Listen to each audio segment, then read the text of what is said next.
Okay, I'd like to read chapter 20, the Gospel of St. Luke, the Douay-Rheims Catholic translation. The parable of the husbandman, of paying tribute to Caesar, and of the resurrection of the dead. And it came to pass that on one of the days, as he was teaching the people in the temple and preaching the gospel, the chief priests and the scribes with the ancients met together and spoke to him, saying, Tell us, by what authority dost thou these things? Or who is he that hath given thee this authority? And Jesus answering said to them, I will also ask you one thing. Answer me. The baptism of St. John, was it from heaven or of men?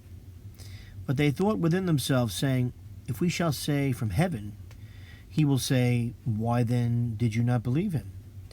But if we say of men, the whole people will stone us, for they are persuaded that John was a prophet. And they answered that they knew not whence it was. And Jesus said to them, Neither do I tell thee by what authority I do these things. And he began to speak to the people this parable. A certain man planted a vineyard and let it out to husbandmen. And he was abroad for a long time. And at the season he sent his servant to the husbandmen, that they should give him of the fruit of the vineyard, who, beating him, sent him away empty.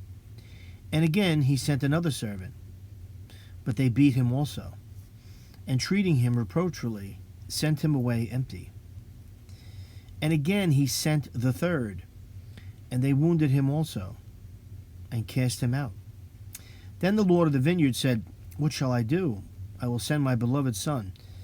It may be, when they see him, they will reverence him. Whom, when the husbandmen saw, they thought within themselves, saying, This is the heir. Let us kill him, that the inheritance may be ours. So casting him out of the vineyard, they killed him. What therefore will the Lord of the vineyard do to them? He will come and will destroy these husbandmen, and will give the vineyard to others. Which they hearing said to him, God forbid. But he looking on them said, What is this then that is written? The stone which the builders rejected, the same is become the head of the corner. Whosoever shall fall upon that stone shall be bruised, and upon whomever it shall fall, it will grind him to powder. And the chief priests and the scribes sought to lay hands on him the same hour, but they feared the people, for they knew that he spoke this parable to them.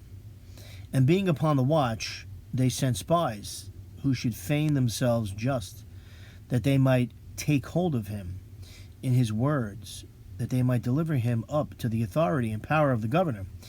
And they asked him, saying, Master, we know that thou speakest and teachest rightly, and thou dost not respect any person, but teachest the way of God in truth. Is it lawful for us to give tribute to Caesar or no? But he, considering their guile, said to them, Why tempt you me? Show me a penny, whose image and inscription hath it. They answering said to him, Caesar's. And he said to them, Render therefore to Caesar the things that are Caesar's, and to God the things that are God's. And they could not reprehend his words before the people, and wondering at this answer, they held their peace. And there came to him some of the Sadducees, who deny that there is any resurrection. And they asked him, saying, Master, Moses wrote unto us, If any man's brother die, having a wife, and he leave no children, that his brother should take his wife, take her to wife, and raise up seed unto his brother. There were therefore 7 brethren, and the first took a wife, and died without children. And the next took her to wife, and he also died childless. And the third took her, and in like manner all the 7, and they left no children and died. Last of all the woman died also. In the resurrection, therefore, whose wife of them shall she be? for all the seven had her to wife. And Jesus said to them, the children of this world marry and are given in marriage. But they that shall be accounted worthy of that world and of the resurrection from the dead shall neither be married nor take wives. Neither can they die any more, for they are equal to the angels, and are the children of God, being the children of the resurrection. Now that the dead rise again, Moses also showed at the bush, when he called the Lord the God of Abraham and the God of Isaac and the God of Jacob. For he is not the God of the dead, but of the living, for all live to him. And some of the scribes answering said to him, Master, thou hast said well. And after that they durst not ask him any more questions. But he said to them, how say they that Christ is the son of David? And David himself saith in the book of Psalms, the Lord said to my Lord, sit thou on my right hand, till I make thy enemies thy footstool. David then called him Lord, and how is he his son? And in the hearing of all the people he said to his disciples, beware of the scribes, who desire to walk in long robes, and love salutations in the marketplace, and the first chairs in the synagogue, and the chief rooms at feasts, who devour the houses of widows, feigning long prayer. These shall receive greater damnation. Okay. Excellent chapter. Well, the Gospels are great. What can I say? Now, let me just go over this.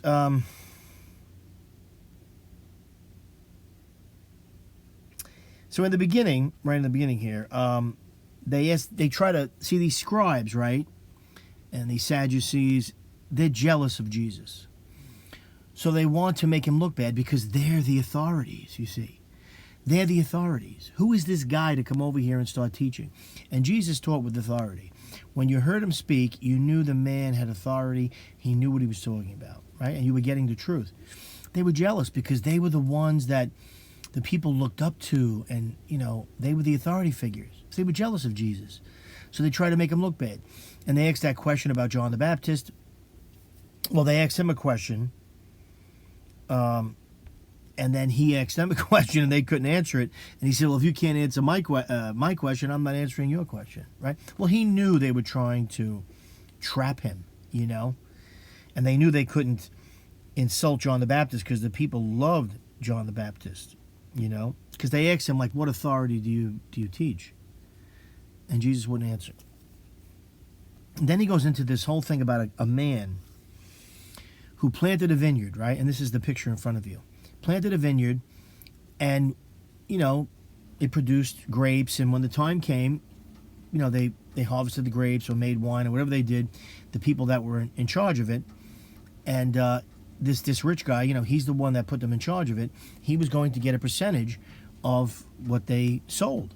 So he sends one of his, like, representatives there to go, you know, get his share of the vineyard, meaning like the money from what was sold and what was grown there, what was grown and what was sold. And they throw the guy out. Then he sends another person, throw the guy out. Then they send another person, throw the guy out. So eventually this vineyard owner, who's very wealthy and is living in another place, sends his son, and they kill the son. Now, this is, of course, an allusion, a reference to Jesus.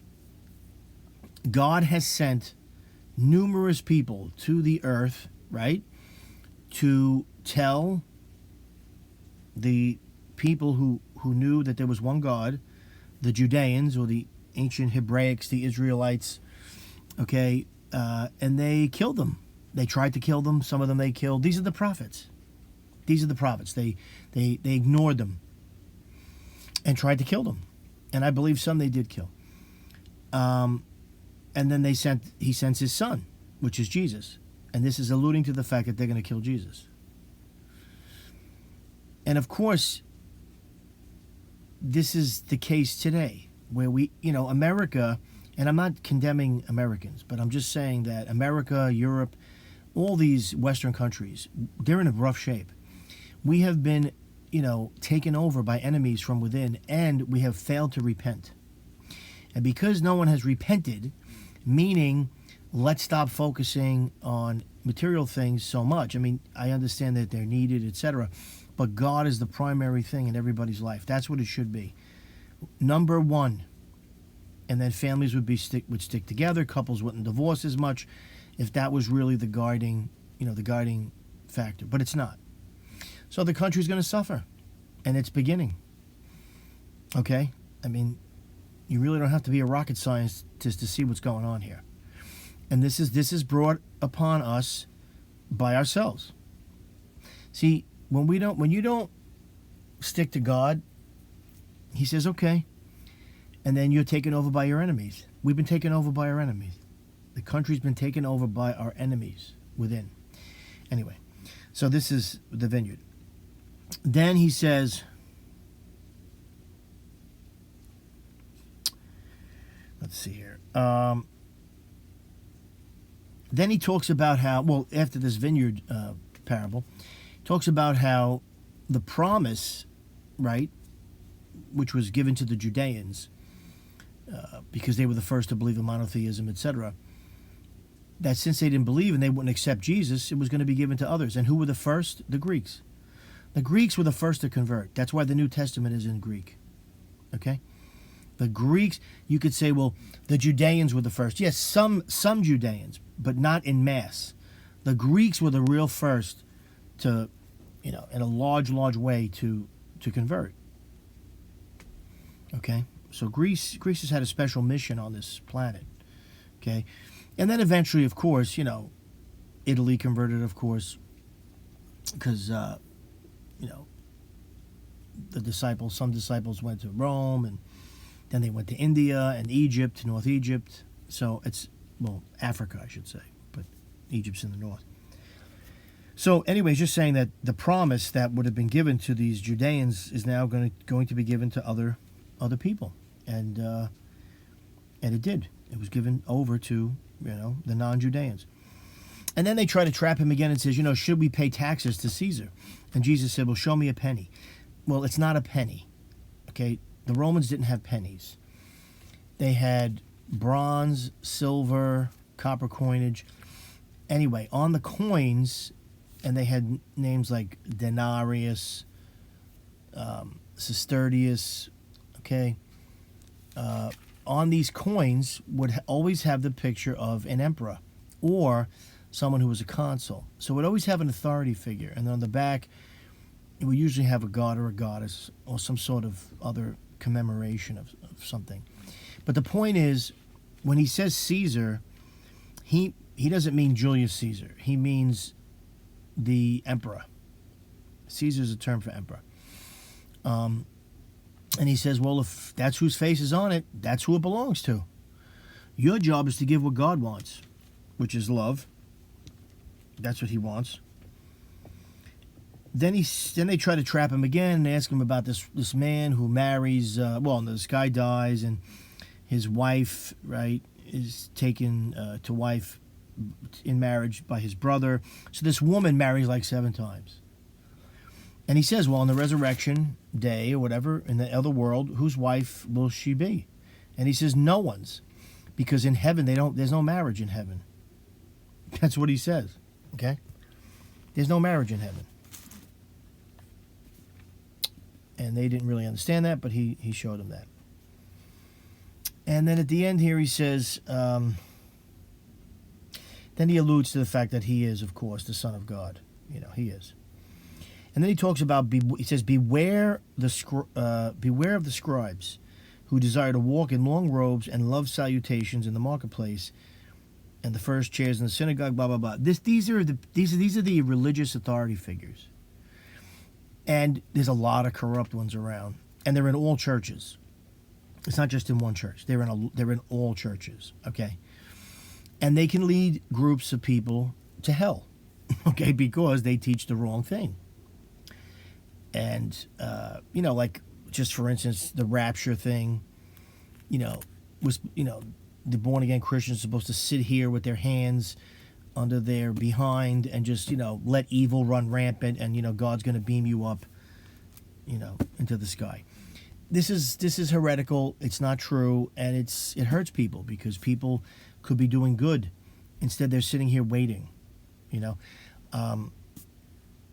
this is what certain religious leaders do. And then they want to be looked upon as special, and they want to have the special places, and they want all the money and the cars. It's like these big bigwigs in this born again movement. They have the private jets and all this stuff. I mean, come on, these preachers really need private jets, but this is what they have, and they will guard their positions, okay, guard their power, and he says, like, they devour the houses of widows, feigning long prayer. These shall receive greater damnation. Meaning, they pretend to be holy and they're not. And they're going to receive greater damnation because they're in front of people telling them how to act, and they themselves are hypocrites. See, people in authority have a lot of responsibility. They have a lot of responsibility. And the people in authority are going to be judged, I think, more harshly because they affect so many people. You're a teacher, you're a politician, you're a leader, you're a religious leader, and you affect people. Like these professors in colleges, they make these kids into, God forgive me, like lunatics. And they're responsible for it, and they're going to be judged accordingly. You corrupted those young people. And then you and the false religion, you corrupted the congregation. And you know the truth, but you won't let them know. There are groups of people, they know Jesus was the Messiah. They know it. They won't allow their fellow congregates to know because they would lose their authority and all the money and all the position. So they just guard that secret. And what are they doing? They're robbing their congregation. And they're going to be judged more harshly. That's what Jesus says. Well, you could disagree, agree. It's up to you. Read it yourself. See what you think. Have a nice day. Thank you.